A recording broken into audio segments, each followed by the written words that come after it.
Hi everyone, it's Chuck from Above the Basement, Boston Music and Conversation. Boston-born U-Meleni Mhlaba-Adebo got her start at Wally's Jazz Café when she was tricked into performing her poetry in front of an audience by her friends. But her journey reaches much further than the great Wally's. U-Meleni spent her youth in Zimbabwe, and she credits her late mother as well as her grandmother for her gift of empathy and expression. Since Wally's, she has gone on to perform internationally as a poet, singer, speaker, and educator.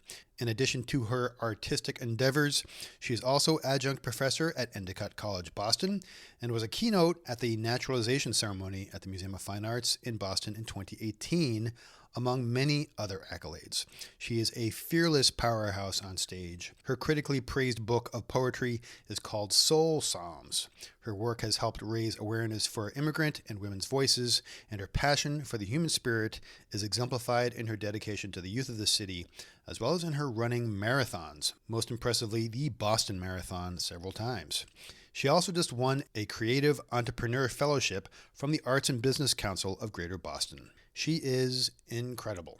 So here is our conversation with U-Meleni Mhlaba-Adebo, recorded at Woods Hill Table in Boston, Massachusetts.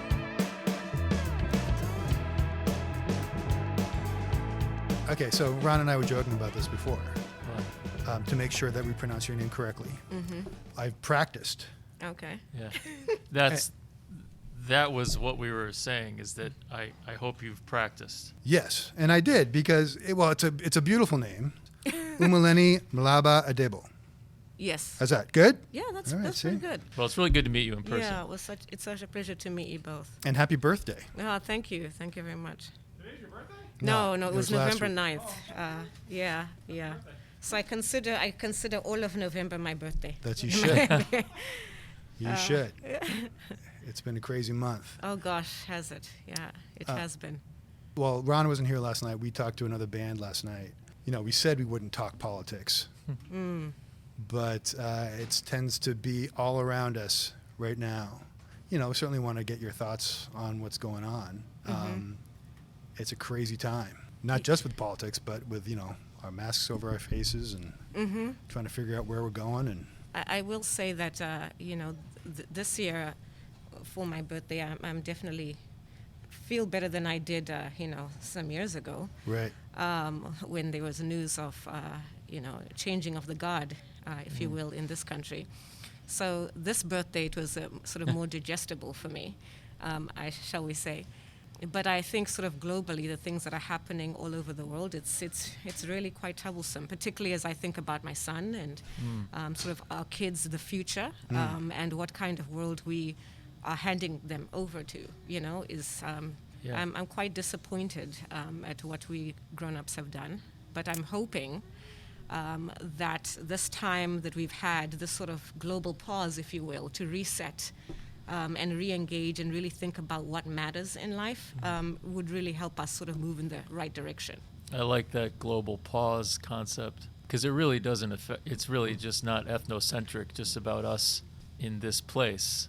But we know that there is such tentacles to the power for better or worse in the U.S. and how it connects to the whole globe. Mm-hmm. It's interesting. I mean, I think that there's my daughter's 12, and I have a son who's 15, and Chuck's are, 15 and 18? 19. Yeah. You don't just think about yourselves. They're carrying the torch. Yeah. And it's hard to see. I mean, it's just, preaching to the choir, but it's like, it's hard to see the mentor, in air quotes, on the airwaves of like, how do you explain that is actually a role model? Yeah. To anyone. Perhaps, like I said, this is an opportunity to redirect. Because I think one of the hardest things has been, how do I explain stuff to my son? Yeah. How do I explain it to him? This is ridiculous. And giving him an opportunity to voice his thoughts amongst his friends and things of that nature. That for me has been something that I really wanted to create, a space for him to be able to engage in that, artistically speaking, and sort of on a social way, because given that he's been in remote school, there's been not as many opportunities for him to collide with friends. A real perfect storm, yeah. Yeah, so had to create moments where he could have those experiences. You mentioned in one of your talks, or your between a talk and a performance, really, you come from a long line of medicine and women and spiritual women, Yes. and that you are an empath. Yes. You had a lot on your shoulders the last few years. If you're feeling everybody's, Oh gosh. Yeah. everybody's angst. Yeah, it's been a difficult year. It's funny because January the 1st, 2020, I was so hopeful. I had this whole bag of desires and dreams and things that I wanted to bring forth to the world, and then everything just sort of came crashing down in a tsunami. Yeah. And from sort of what happened, in the world at large, 2 but months also later, yeah. what happened within the context of my immediate family and so many families. In terms of COVID, its impact, in terms of grief and loss, Yeah. and in terms of the fragmentation of school and all of that. So it's been rough. And then my mother passed away in the Yeah, midst sorry. of I'm sorry. all of this. When was that? June 4th, she passed away in Zimbabwe. Oh. And not being able to hop on a plane and Yeah. go to be Right. with my family as normally I would be able to whenever there was any concern from my family in terms of health and well-being. And shut borders really made it difficult, to say the least. But I'm not alone in this time where even people who live in the same town can Right. see their loved ones. Yeah. Never mind people who are torn by continents of emotion. Yeah. And Right. and here we are. So Well, you said you had in January 2020 a bag of emotion. You put it in such a way. You were ready to release something. oh yeah, bags In a of sense dreams. of- Yes. What was that? Oh gosh, there's so many things. Well, one is I was working on, and actually I'm continuing to with more ferocity now that my mom passed away. But I was really working on sort of solidifying some research project that I started around my mom and my dad and their life, and when I was born and all of that stuff, and the politics of the time. This would be in the 70s, and what was going on in my country, which was then Rhodesia. So I wanted to sort of start really developing that project. A colleague of mine, we were going to create a program together where we were going to do trainings and things of that nature around well-being for employees in a really interesting way, and so many other dreams. And it just sort of came to a standstill, as well as many projects, as you might imagine, with the sort of the global shutdown. A lot of projects were on pause, and so that happened to me as well. I had a lot of things lined up creatively, and they were postponed to now, and also maybe to next year. So it's been a really interesting time to try and stay focused or present in each moment, Yeah. considering sort of the chaos that we are going around. Yeah. But they are often always moments of joy in spite of the chaos, and That's that's right. what you cling to. There are silver linings. Well, I'm sorry to start off on such a bummer note. Let's try to pick it up a little Yeah, bit. no, that's fine. That's okay. Let's go darker. Come on. Let's go. Want to go darker? Let's go to Voldemort or whatever. I usually don't do the whole, tell us where you're from and all that kind of stuff. Okay. But you have such an interesting background. You were born in Leominster, Yes. and then when you were 4, you moved to Zimbabwe. Mm-hmm. Now, it was Rhodesia at the time Yes, it was Okay. Rhodesia when we moved. Yeah. when you moved back. Mm-hmm. Chuck, that's a very common migration. It is. It is. I don't know why you think that's. There's a lot of Bostonians in Zimbabwe. No, Leominster to Zimbabwe. Oh, wow, Yeah. okay.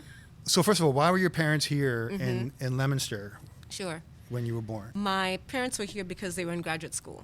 In graduate school? Yeah. Where were so they at school? My mom was actually both of them were at UMass Amherst. Okay. In fact, they were doing, I think, their second degrees at the time. That's kind of why I was born in Leominster. And at the time, too, my mom was working at the Leominster Public Library. Okay. And so she was studying to be an archivist. An archivist? Yeah. Okay. Yeah, so she's a graduate of Simmons, so... Okay. So that's kind of why I was there. And then we left because my mom wanted to go back home. My grandmother really needed her. My grandfather at the time had passed away, and my mother was really concerned about her mom. So she just sort of took me and was like, we got to go home. I need to be with my mom. Yeah. And was planning, I think, on being there for a short amount of time. Yeah. But, war was happening in the country. She's Right. got a little kid, and going into these areas, and things, took longer. What year did you go back? I was about 4, so this would be now about 1978 or so. 1978. Yeah, in the late Okay. 70s, yeah. And so we stayed, and my mom didn't, I think she came back for a little while, and then we just stayed, and then subsequently my parents divorced. Okay. And then which is why I spent the bulk of my experience in Zimbabwe and South Africa and Botswana is Okay. where I was whipped into shape, as they Right. say. You were there through your teens. Yes. But then you moved back to Boston. Yeah, I for moved back for college. Yeah, I moved back to Boston. Yeah, to come back to college, and as an act of defiance and resistance, I think. Yeah. When I think back to the time, it was really because I knew I was an artist when I Yeah. was really young, but it's just not something that you can do Yeah. as a career. It was frowned upon, at least then. Maybe not so much now, but it's just not something that you do it on the side. You do a real job, You Yeah. become a doctor or a lawyer, Sure. Something that we can recognize. Was that frowned upon at an early age culturally as well? Or was it something more generation 70s to now? Tell me more about Zimbabwe at that time. Yeah, I mean, I think, at least in my family, it seemed like, I was sort of the strange one in my family. And I think they just really didn't quite understand what to do with me in terms of my interest in the art. And that's not to say that I wasn't given an opportunity to explore the creativity, which I was. I went to really awesome schools, private schools my whole life. My schools are like Harry Potter without the magic. That was my experience in school. Really? Yes, uniforms, and I Okay. would wear bashes, and I went to Catholic school and Anglican school. I went to school in South Africa, a co-ed boarding school. So, I had opportunities to explore my creative aspect, but in terms of it being a career that I could study in university and subsequently have a career, that just was not an option within the context of my family. But what was the art? Was it poetry or was it writing? It was all of it. It was really... I started writing poetry when I was about maybe 10. Yeah. And then I did a lot of theater, so I remember playing, Aladdin in pantomimes, doing Grease Lightning, just things that I'm remembering, doing a lot of variety shows, Yeah. Doing dance, singing in the choir, that sort of thing. So a full sort of gamut of creativity, but that was what I wanted to do for the rest of my life, and that just was not an option. And it might be because I think my parents are very sort of traditional. Like you go to school, you study, you do multiple degrees, and then you go and do something that you can brag about. Sure.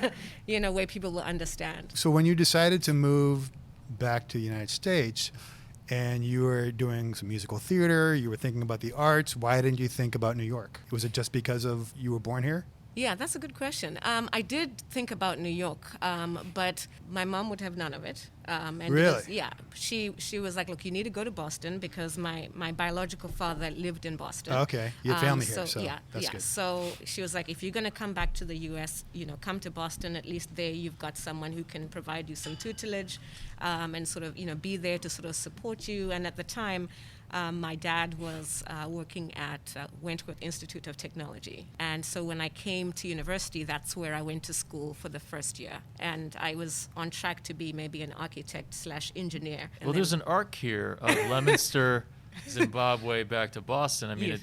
Yes, your dad was here, but it's interesting because it kind of started there Yes. as well. Did you take classes in architecture? I did. I loved Wentworth. Unfortunately, I'm not really I'm not an engineer, but I loved the creativity of architecture in terms of understanding just how buildings are created and that. But I took a psychology class while I was there, and I just completely fell in love with psychology. Really? And just understanding sort of the emotional geography, if you will, of people, and decided this is what I wanted to explore. So I left and went to UMass Boston. And largely that was because I wanted to go to a school that my parents had some kind of history. Yeah, sure. They went to UMass Amherst. Right. I went to UMass Boston. So I kind of felt like I was kind of continuing the family legacy, if you will. And it was also a school that, was so much bigger in terms of programs than Wentworth, which is much smaller. And one of the other things that you did is when you came back, because your parents call you Mel and Melanie. Yes. Yes. You said that you took your name back. Yes. Can you talk about that, why you decided to take that back, and also, what did your parents think about that? Yeah. Well. This is your life, U-Meleni. That's what this is. Yeah, I mean, I think really all my life I've been called Melanie, even though my official name is U-Meleni. And so I didn't really think too much about it. I probably wouldn't have, used my full name had I not started performing. And I kind of chose the name, sort of reclaimed my name really because I was trying to think of a name that would look great in lights or something, in my fantasy anyway. Sure. No, I get something that was, could stand out, if I'm on stage, since my friends signed me up on an open mic list. And I want to talk about that too, yeah. I was like, well, I should have a name that says something, that sizzles, right? So I came up with many different things, and then I was like, wait a minute, my name is pretty interesting, and it also means something really interesting and powerful too. And it was given to me, so why not use it? And it means, what are we waiting for? Yes, yeah. What are we waiting for? Yeah, That's awesome. yes. Yeah. So, Well, I'm going to start saying that to Chuck all the time. Well, I heard the story. U-Meleni. U-Meleni. When her mother was pregnant, if I get this right, yeah. her father was wondering when she was coming, and he's Yeah. like, "What are we waiting for?" U-Meleni. Yeah, and then so Yeah, you could see that in lights. I was like, It's a beautiful name. I love it. yeah. It's You just funny gotta get people to because a lot of pronounce it people, correctly. so my dad is Ndebele, and my mother Shona, so they're from two different tribes in Zimbabwe. Oh, okay. And when I hang out with my cousins on my dad's side, they would tell me, not many people generally don't have that name, U-Meleni. So even in the context of that, it seems like it's kind of unusual. But generally, our names always mean something in terms of, whether it's the occasion of which you're born or it's the season. My son's name, Jabulani, means celebrate, be happy. And he goes by Jabu. Yeah, Jabu is an abbreviation for it. Be happy. Yeah, Jabulani means it's Ndebele, Zulu. And my husband's name, Olumide, means God has arrived. Huh. And so... Well, that's a lot of pressure. He walks in the door. Yeah, and you were late for him at the door. I know. I didn't let God in quickly enough. Yeah. Well, we make Well, a that's beautiful interesting. sentence. What are we waiting for? U-Meleni, God has arrived. Olumide, Jabulani, let's celebrate. be happy. So... I think it's beautiful.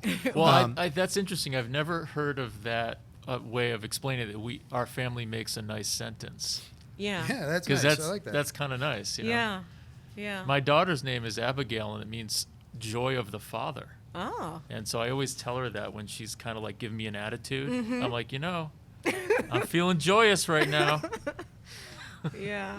What does Ron mean? Ron means Someone who usually likes on time. hot dogs. Okay. Is that true of you? No, he's never on time. Yeah. As a No, matter I of- don't know what it means actually. As a but matter of fact. But you brought up the first time you went up. Now, I don't know if you heard this story either. She was at Wally's. Actually, Yeah. why don't you tell it? Oh, okay. Oh, Wally's Café? Oh, yes. Wally's. I love Wally's. It was many, many years ago. I think many years ago. I still wet behind the ears, and I was still trying to figure out what am I doing with myself. You were in And college or out of college? I was in college still. Okay. I was at UMass Boston at the time. And it was during Black History Month, and me and my two best friends went to an open mic, and that happened to be hosted at Wally's. At Wally's. Yeah, and they signed me up. I didn't know this when we went there. I was like, oh, this is great. We're going to hear some great poetry. And I'd always been writing, and I'd only shared with them. I never shared publicly up until that point. So next thing I hear my name, Melanie, and I was like, what? Why is my name being called? Is there anyone else called Melanie? And of course it wasn't. And so they literally pushed me on the stage. I don't remember what poem I said, but whatever I said must have struck a chord with people. They didn't throw stuff at me, which is always a good sign. That's always a good sign. Yeah, I agree. I was like, oh, and people, they clapped, and people came up to me afterwards, and they said, oh, that's really great. That's good stuff. Do you perform often? I was like, no, I've never done this before. And so the rest is pretty much history. I started going to a lot of open mics. I was listening to a lot of incredible poets. I also spent a lot of time, listening to musicians as well, because I'm really influenced by music, and I sang jazz in college. So Wally's is special to me in the sense that I learned a lot about being a vocalist, a jazz vocalist at Wally's, just sitting there and listening to sort of the greats and sort of learning from seasoned musicians and singers who would go and scat and all that. And so I'd learn and watch and listen, which is why I blend music in my poetry because of my love of singing as well. So when you were sort of encouraged at UMass to go on stage, did you actually offer a poem or let a friend know that you could do something? And they said, you got to come with me? Well, it was that moment. I mean, my friends had heard me many times because I would sort of force them to listen to my genius. I'm just kidding. Yeah, right. No, not really. But no, I yeah, mean, so did you do it with like behind closed doors and say, hey, I got something I want to... Not too many people, but I would share, snippets of ideas and poems with my friends. It was just for us, and it was just something I was working on, and generally at the time it would more or less be inspired by, at the time, either love or politics. And a lot of the stuff I was doing at the time really stemmed from my experiences being in South Africa during apartheid and being learning about the power of the voice and organizing sit-ins and sort of the racism and prejudice of the time, and then coming to Boston in the early 90s and that climate and the cultural shock that it was. So a lot of my poems were around that, and it was really a private exploration in my journal and with my friends. And so it's only when I shared through that podding is when I really understood, other people are having these issues and concerns and questions, and it never occurred to me that other people would feel that way. So I figured no one threw anything at me, so this is a good sign. So maybe I should work on this more and share and also learn from others and see what happens. Because it's something I really love to do on my own, but when I recognize that when you say stuff, it can help other people, especially when someone came up to me and said I articulated their pain in a way that they could never articulate. To me, I was like, oh, this is what the point is. This is to say these things so that you can allow someone to unlock some things that they couldn't say. And I was like, oh my God, this is humbling. This isn't just performance. Yeah, and so I realized then, which really has been the compass of the work that I do and the way in which I approach my work, is that I will not share anything publicly unless I have worked through the issues, the emotions that are in the work, so that when I share it and if it impacts people in a particular way, I have the ability to emotionally hold them. When you shared your poetry with your friends, would you speak it to them or would you just show it to them on the page? No, I would read it to them. You would read it to them? Yes. So, I mean, looking at words on the page, especially of a poem, I find it hard to focus and really kind of get this, I don't read a lot of poetry if I ever do, but when someone speaks it out loud, that grabs me. And the fact that you try and work through what you think other people may feel about it is fascinating. I don't know if I've ever heard anybody put it in that way. Why do you feel that you need to do that? I mean, I think it's wonderful that you do that, but that's a lot that's a big burden. Yeah. Is it? I mean, it is and it isn't. I mean, I think I consider what I do creatively to be a gift that I take incredible responsibility with, both in its developing it and letting it grow, if you think about sort of biblical parables and that kind of thing. But also because you had mentioned earlier about me being an empath, and it's very, very deep in terms of how I feel.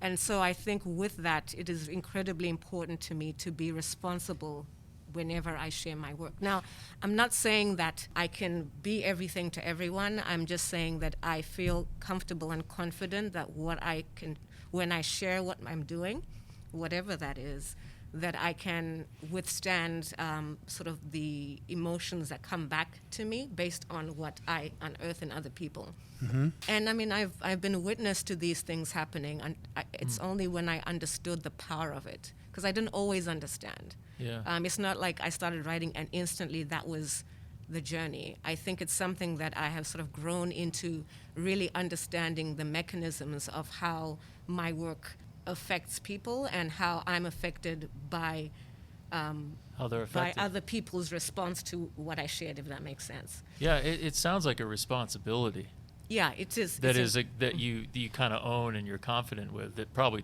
I would imagine it took a while Yeah, to feel confident in your skin with that. yeah. I mean, yeah. especially because you also include singing, the mix of you talking and singing, whether or not you're reciting poetry or you're just kind of saying your story. It's very powerful. Especially because the language you're singing in is not in English. It's that mystery there and the beauty of that language that people won't understand. It's an interesting. So let me put it to you this way: why do you sing in your native language when you are saying a poem, when you're telling your story, when you know that people can't understand necessarily what you're saying? What's the goal there? Because I love it. I mean, I don't understand what you're saying in the language, obviously, but for whatever reason, it affects me. I didn't always sing when I would do my work. I would keep it very separate. I was very sort of separatist in my approach to my work. I'm like, okay, I'm singing jazz, I'm singing Ella Fitzgerald, that's it. I'm not doing any poetry. And then I'm doing my poetry. If I'm doing my acting, I'm doing my acting. But then I realized, well, why am I keeping it separate? What would happen if I sang and I did poetry, and I moved, or whatever.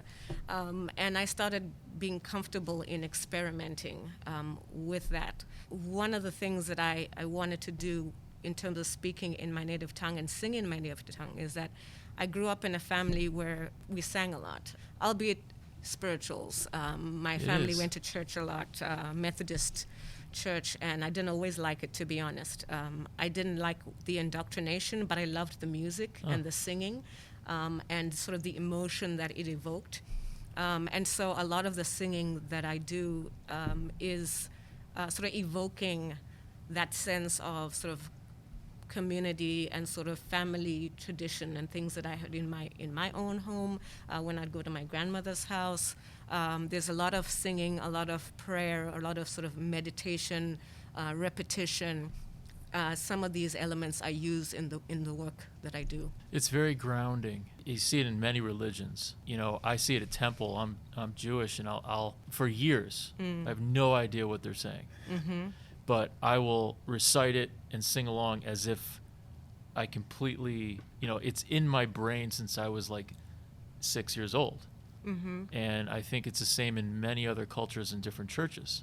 Yeah. Where it brings people together.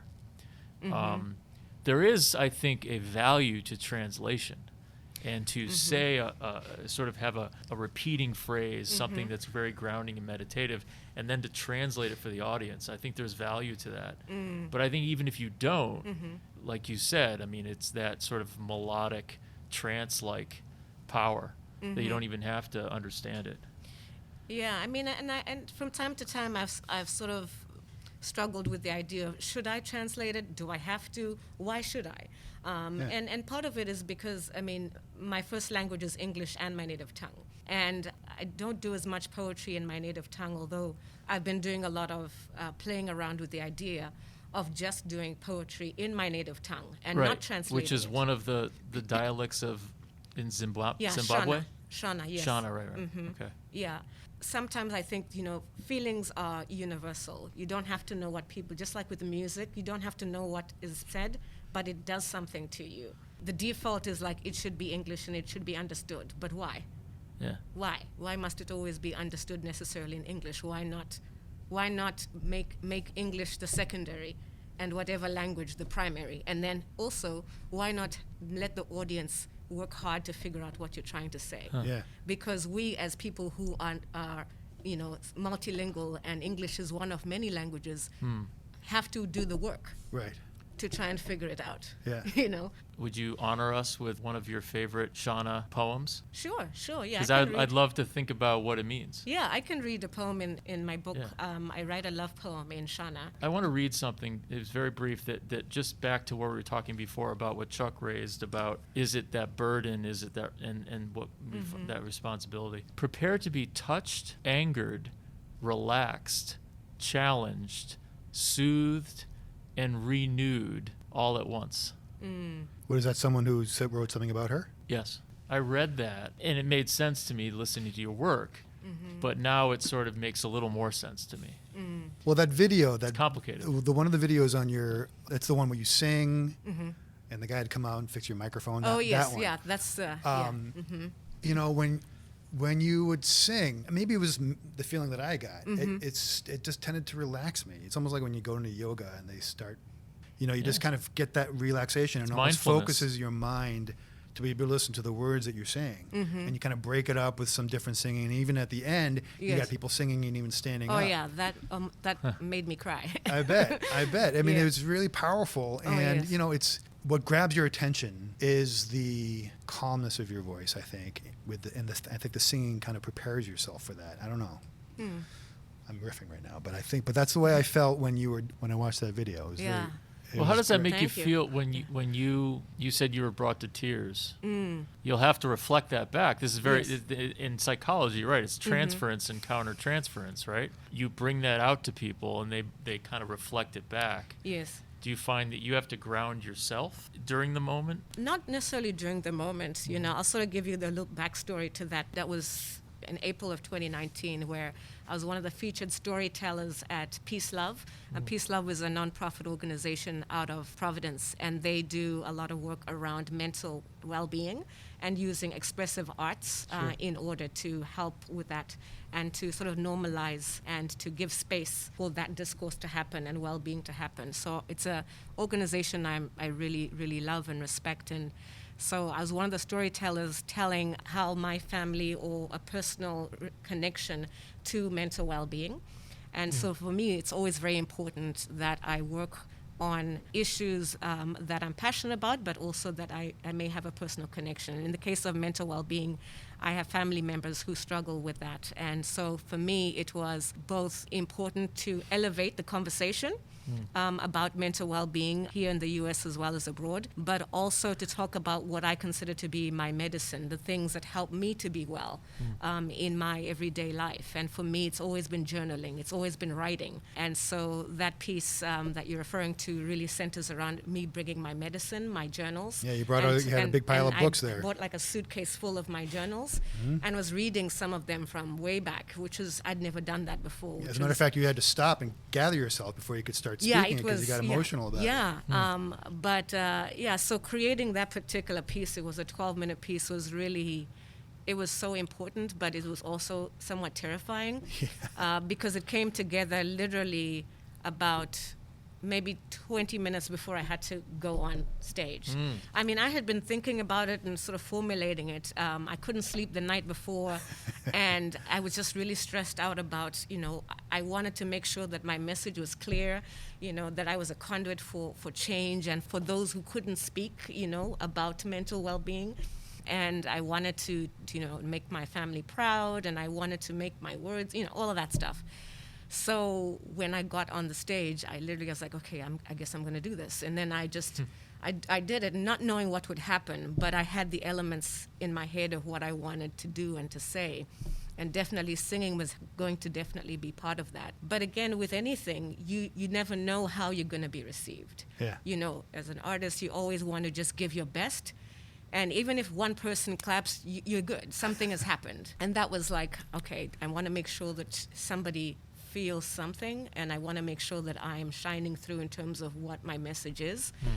And so when people were reflecting and singing, when I had people singing, these like 400 or 500 people are singing a song with me, and talking about how that sort of relaxing kind of, that sort of meditation, that anchor, it was overwhelming. I bet. And you because it was all around surround sound of just oneness with all these people who had never met each other before, but in that moment, were all aligned and connected through me teaching them that voice, and their willingness to be open, not knowing where it was going to go, but trusting that I was guiding them somewhere safe. Was it religious in a sense? Yes, I would say so.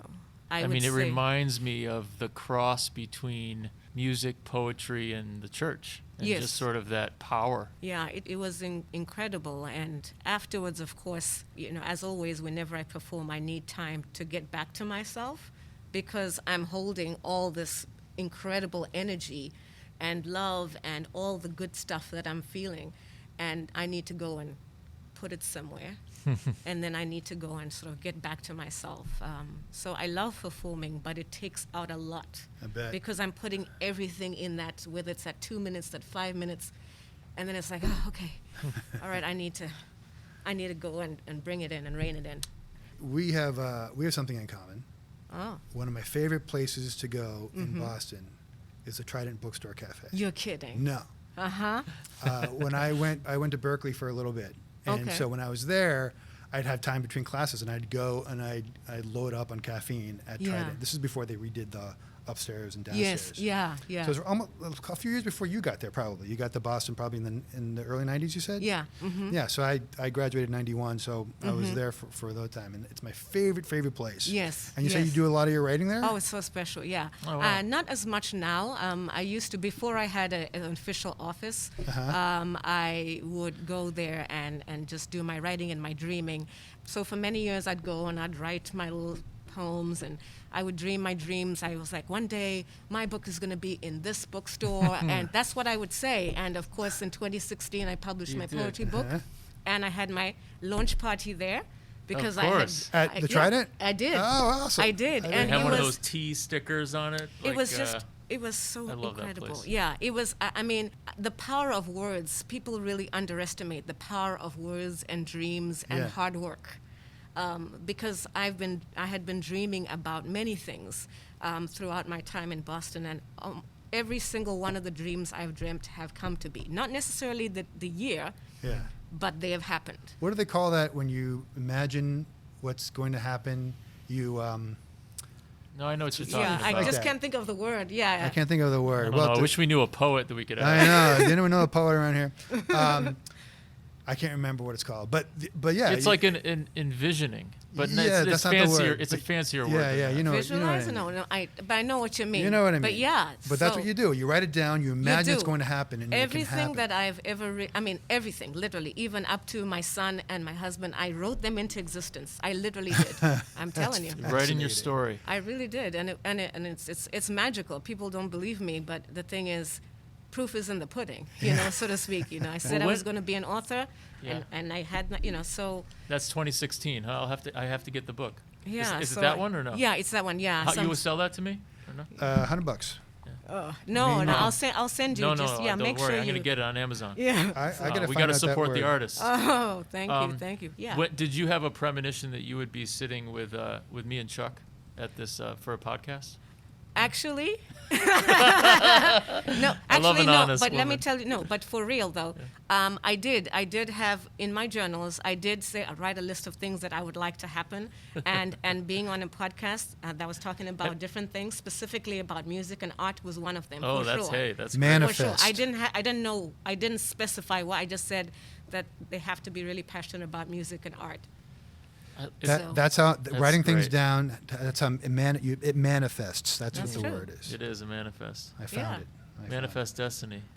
You want to get back to teaching, but what is up for the great 2021? Oh gosh. That is going to be much better than 2020. Great 2020. Knock on wood. What do you, God, what I do you hope have so. planned?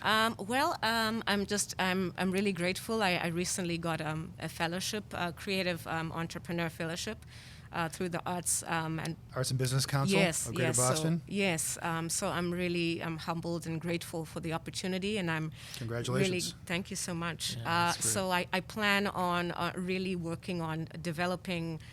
It's called Roots and Revelations. It's a project around my family and sort of the beginnings. Leominster and Zimbabwe and all of that, and then a lot of the principles that I've learned from my family.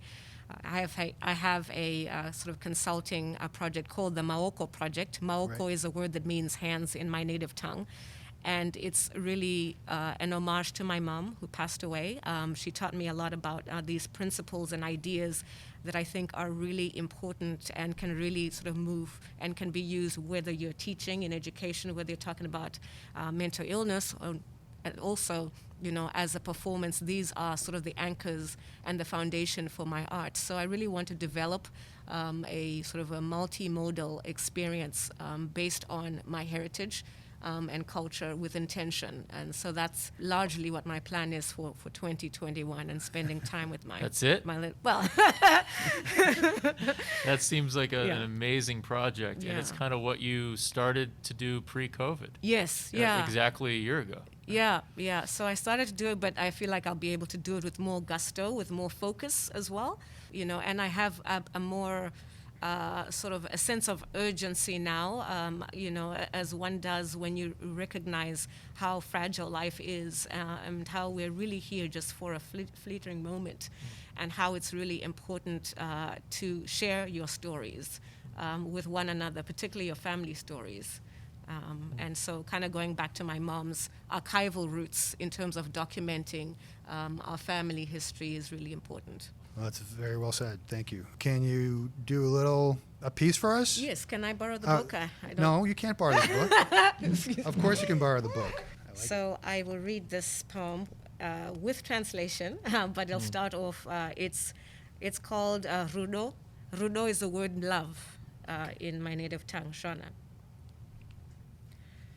Mudiwa wangu, hapana zuwa rinopfuura ndisikakufungi. Uri kutanga kwangu nekupera, uri zuwa rinojekesa nyika. Usiku uri nyenyedzi mudenga. Uri muchengeti wemwoyo wangu, ruwa remwoyo wangu. Mwoyo wangu unofefetera ndikakufunga, ndinokuratidza seiko kudzama kwerudo rwangu. Kukunyorora tsamba, kukuimbira kusvika waisimba isodzi. Hapana mazwi anonyatsanangura mudikani. Usandisiya ndega muupenyu. Ndakakupa mwoyo wangu pasi pemuwatera. Saka wane mbiri mudikani. Wane mbiri. My love, there's not a day that goes by that I don't think of you. You are my beginning and my end. You are the sun in my personal sky. At night, you are the stars decorating the heavens. You are the captor of my heart, flower of my heart. You make my heart flutter when I think of you. How do I convey the depth of my feelings for you? Should I write you a letter or sing sacred songs until you cry tears of surrender? There are no words, my love. Please don't leave me. Don't leave me here in this world alone. I gave you my heart that day underneath the wattle tree. So now you have two, my love. Now you have two. We would like to thank U-Meleni for sitting with us. She is truly an amazing person. You can find out more about her at U-Meleni.com. That's U-MELENI.com. Go to abovethebasement.com, where you can sign up for our newsletter, listen and subscribe to our podcast, like our Facebook page, follow us on Twitter, and look at all the nice pictures we post on Instagram. We are everywhere. From all of us at Above the Basement, thank you for listening. Tell your friends, wear a mask, and remember, Boston music, like its history, is unique.